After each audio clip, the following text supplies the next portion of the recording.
Welcome to this edition of Helping Seniors Update. I'm Kerry Fink, and here at Helping Seniors of Brevard, 100% local to Brevard organization, we are so invested in doing all we can to make things well for our seniors and their families. And so it's one of the reasons why you've really watched us focus in on scam prevention to the point that we actually created an event called Scam Jam. Our next one is coming up May 15th at the Brennity in Melbourne, and it's a free event. It's a 4-hour event, so it's a full day. And actually, when we graduate people, you graduate with a little certificate, and we make you stand up at the end, raise your hand, say, "I promise to not only try to keep myself safe from scams, but those that I see that are around me." And it's really been an effective program, but it all came up through our interest in our studying of what AARP does through their Fraud Watch Network. And we're so privileged to have today with us Murillo, who is the Associate State Director for Advocacy for AARP Florida, who works on state policy. And really, that impacts all of us who are 50 plus here in Florida. And one of the things that was so fascinating, welcome, Karen. How are you today? Great. Thank you for having me. One of the things to me that was so fascinating as I got to learn a little bit of your background is that this comes kind of from the heart because you have served as a criminal prosecutor, first in Palm Beach County, Florida, and then as an assistant statewide prosecutor. So you really have an understanding of how devastating fraud can be for seniors. And thank you for being here to speak with us today about it. Absolutely. It's my pleasure. I'm so thrilled that you host this important podcast and that we can impart some of the lessons learned and tips on fraud prevention. I was telling you just before we began recording the podcast, I said, this is really a hot button with seniors. They are really looking forward to this. Every time we do a scam jam, there is literally more RSVPs than there are seats for people to come. It's a free event, and that's why we try to move them around our county and make them, every couple of months so there's an opportunity. But what we find is there's a real thirst for trying to learn how to stay safe from scams. I wanted to ask you, your experience, because you have a view of the entire state and everything that's going on and access to it nationally too. Does fraud education make a difference? I feel it does, but I'm curious your perspective. Yeah, I think that's a great question, Carrie. The studies and reports that are out there have really shown, yes, it does make a big impact. Actually, FINRA conducted a study back in 2021, and they found that being exposed to fraud education, especially on a repeated basis, so not just a one-time thing, but on a pretty consistent basis, makes you less likely to participate in a scam. It makes you more skeptical and makes you, more empowered to detect and prevent those scams for yourself and for others around you. So fraud is constantly evolving. I am a big advocate for staying as informed as possible about what's new in fraud and how you can protect yourself and others. Yeah, it's so important. When we do our scam jams, and the one that's coming up May 15th, we will actually have Will Shiner, who is our state attorney for our district. So he's the one that prosecutes scams, and very much like it sounds like where your role was in the past. And we always have law enforcement there. We have banking representatives that talk about identity, and everybody sings the same song, which is that it is so much better to get this when you're aware of it ahead of time to prevent it, because once something is taking place, it's very hard, if not impossible, to unwind. And I know AARP makes a big deal about this. April is called Fraud Prevention Month. Talk a little bit about that. Yeah. So this month, AARP has entitled it Fraud Prevention Month because we're really committing this entire month to taking action to protect families, neighbors, our communities from the increasing threat of fraud. Obviously, fraud is becoming ever more sophisticated as we move forward with technology. So we're showing up where people live, working with local organizations, community leaders, trusted contacts, and really trying to provide the fraud prevention resources people need directly to them. AARP is hosting both in across Florida and nationally in-person and virtual events and activities focused on empowering Americans with steps, actionable, simple steps you can take to prevent fraud and to better protect yourself. Actually, this April 15th, we have a live fraud prevention broadcast online. It's going to feature experts from our Fraud Watch Network, and it's going to be a great event. So I encourage folks to tune in for that, and just take a look at the resources that are available. I will make sure that we pass along the link for that because that is so important. When you invest your time to keeping yourself safe from frauds, you're really benefiting yourself, but also those you love and care about as well. I can't tell you, and I know I'm preaching almost to a choir about this, but we see the devastating after effects if somebody has been through a scam and now savings that they meticulously put away for a lifetime are no longer there to serve them at the very time they need. And this is why this is so important. In fact, you guys at AARP have actually come up with kind of a message that we want to get out into the marketplace and get people to think about whenever they're confronted with what might be a scam. Talk about that. Yeah, so I remember back in school the famous stop, drop, and roll. It's a fire. If your clothing were to catch fire, that's the steps you should take, and something that we just had ingrained into us, right? Because that's an emergency situation where really your first inclination is to panic, act, maybe run, but everybody ingrains in you stop, drop, and roll. This is a really similar concept. It's pause, reflect, protect. And I know that we have some resources available online if you want to learn more about this, but I'll walk you through kind of the thought process of this. So pause, reflect, protect. It's really about taking an active pause, intentionally stepping back and reflecting upon the situation at hand.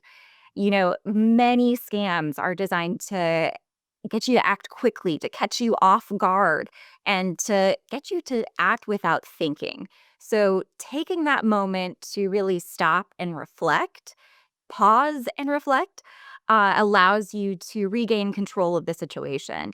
And that protect piece is really where you take that actionable step to prevent the fraud, whether it's by asking questions, hanging up, discontinuing the communication, or maybe asking a friend or a trusted relative or friend, what is going on? Does this sound like a scam to you? Um, so if you're okay with it, Carrie, I could actually walk you through kind of this We in practice. So if you were to get a call late at night from your grandson saying he's in jail across the country, he says he's scared and he needs your help and he needs you to send money right away. So, if we're implementing that pause, reflect, protect, the first thing we're going to do is pause. There should be, as we're reflecting upon this, at least three red flags that stood out. Do you have any thoughts as to what some of those red flags might be, Carrie, that right off the bat? Well, first of all, I would want to know where the geography is, what was going on. I would want to ascertain it is actually who the person is calling, as what they say. And then I would also try to question if it fits that person's personality and just try to, like you said, kind of add it all together and see where we are. That's exactly right. And the right off the bat, some of the things that jump out to me in this scenario, it's unexpected contact out of the blue. That's a red flag. It's really designed to be an emotional pull. Please help me. I'm in trouble. Please, you know, this is something that you need to act urgently. And it's this sense of emergency, right? So all of those are classic examples of what scammers do to try to catch you off guard and get you to act. And it's a bonus red flag if they say, and don't tell mom or dad about this. They can't know. If they ask you to keep it a secret, that's definitely a red flag. So that brings us to this next step of protect. And Carrie, you kind of started going into this. You're talking about the questions you're asking and trying to see, does this really fit? So, some examples of what we could do to protect ourselves: hang up the call. You could put the call on hold and call your grandson's phone number directly. Hey, are you actually in this other state and in jail, or are you safe at home where I think you are? Um, Also, you can consider if your family has a safe word or a safe phrase that you guys have agreed to ahead of time. It's a great example of when this comes in handy because AI and the technologies are so advanced that it really can sound like your grandson on the phone. And this is a way for you to kind of fact check without getting, you know, into anything too detailed. It's a great starting point to make sure that you're really talking to your grandson.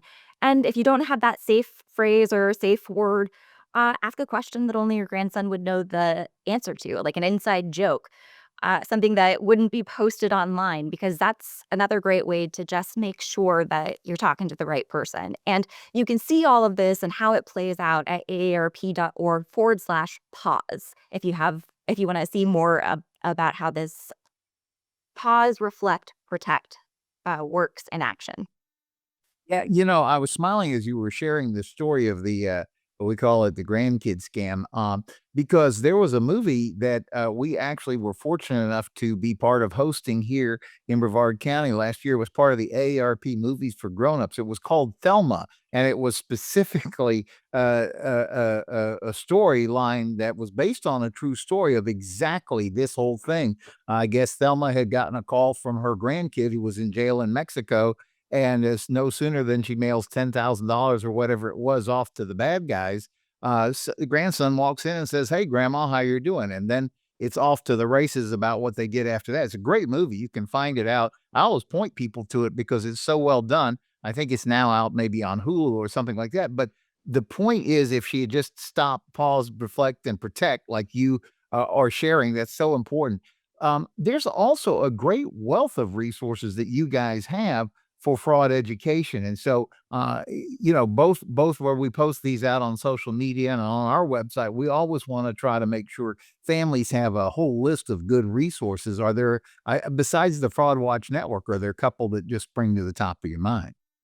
Well, within the Fraud Watch Network, we have a ton of great resources. I mean, we have a fraud resource center where you can print off or save tip sheets. We've got dozens of tip sheets on recognizing and avoiding common types of scams. You can view the AARP scam tracking map, which is a way for you to see what is being reported in my area from others in terms of scams that are happening around, whether it's, in person or over the phone. You can see what your neighbors are reporting. You can sign up for watchdog alerts. You can text FWN to the number 50757 and sign up for these either by email or text to receive regular updates on what's trending in scams. What are we seeing? And that's going to be impacted and really guided by what we're receiving at the Fraud Watch Network's helpline. We get calls every single day from people telling us about how these frauds are evolving. So we're getting the most up to date information, and we push that information out to the community to make sure people are ready and empowered and can take that moment to really reflect. Wait a second, what was it that AARP told me is happening now? This sounds a lot like that. And, two other resources that I love that AARP has, the Perfect Scam podcast. That's one of the things that actually drew me to AARP from the world of criminal prosecution, because it really provided a bird's eye view of this is how a scam really happens. It's the true testimonials from the people who have gone through these scams, the victims of scams, as well as the experts who deal with this. And it puts it into perspective, because so many of us are inclined to say, that would never happen to me. Well, just wait and watch, because the people that it happens to are everyday people just like you or me. It's just the right circumstances for somebody to end up engaging in a fraud without realizing it. And our Fraud Wars video series is the same line.